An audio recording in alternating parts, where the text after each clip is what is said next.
Premier League လက်အသင်းတချို့ရဲ့နောက်ဆုံးရအပြောင်းရွှေ့လေးတွေကိုတင်ဆက်ပြီးတော့မှာဖြစ်ပါတယ်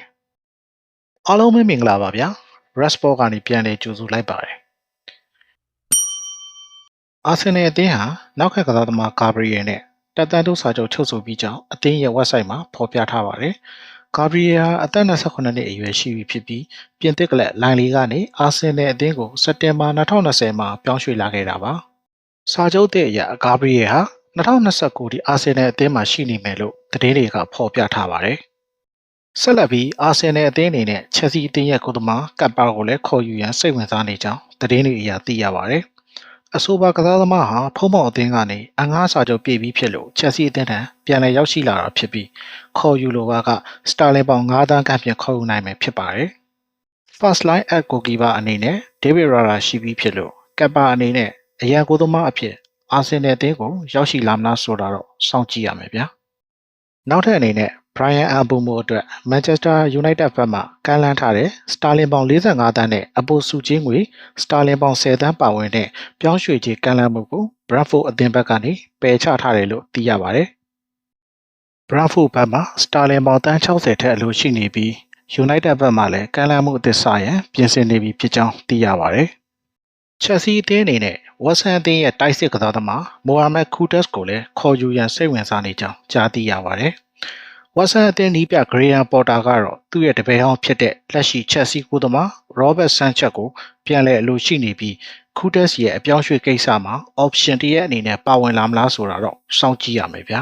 ။ AC Milan အသင်းရဲ့ကိုယ်သမား Mike Maignan ဟာ Chelsea အသင်းသို့ပြောင်းရွှေ့ခြင်းကြောင့် AC Milan အသင်းကိုပြောကြားခဲ့တယ်လို့သတင်းတွေအရသိရပါတယ်။ Chelsea အသင်းအနေနဲ့ကတော့မီလန်နဲ့တက်တန်းတစ်နှစ်ပဲကျန်တော့တဲ့အသက်29နှစ်အရွယ်ကစားသမားအတွက်စတာလင်ပေါင်25သန်းလောက်တော့မသုံးကျင်ကြောင်းသတင်းတွေကဖော်ပြထားပါတယ်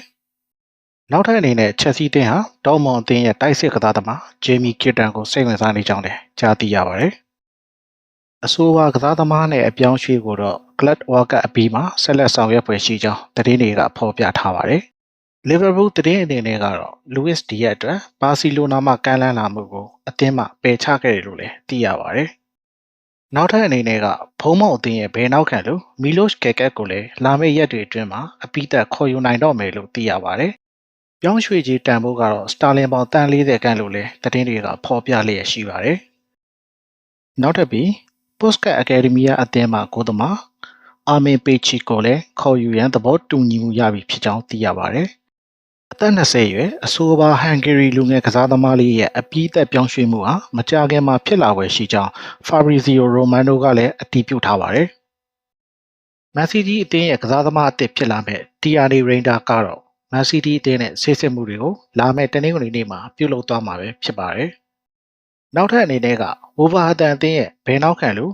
Ryan Aït-Nouri ဟာ Man City အသင်းနဲ့သဘောတူညီမှုရခဲ့ပြီးစနေနေ့မှာပဲဆေးစစ်မှုတွေပြုလုပ်သွားမယ်လို့သိရပါတယ်။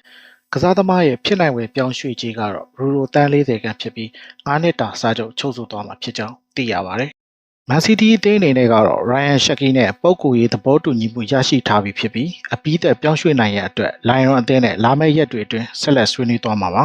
။ Newcastle United အသင်းကတော့အသက်18နှစ်အရွယ်စပိန်ကစားသမားလေး Antonio Cordero ကိုမာလာဂါအသင်းကနေအလွတ်ပြောင်းရွှေ့ခြင်းဖြင့်ခေါ်ယူခဲ့ပြီးဖြစ်ပါတယ်။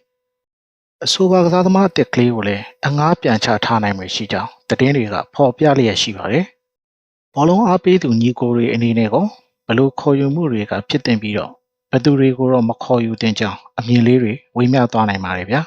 ။စိတ်ဝင်စားဖွယ်သတင်းတွေကိုအမြဲတင်ဆက်ပေးနေမှာမို့ like and subscribe လေးလုပ်သွားပေးကြပါအောင်ဗျာ။ကြည့်ရှုအားပေးကြတဲ့တယောက်ချင်းစီတိုင်းကိုကျေးဇူးအထူးတင်ရှိပါတယ်ခင်ဗျာ။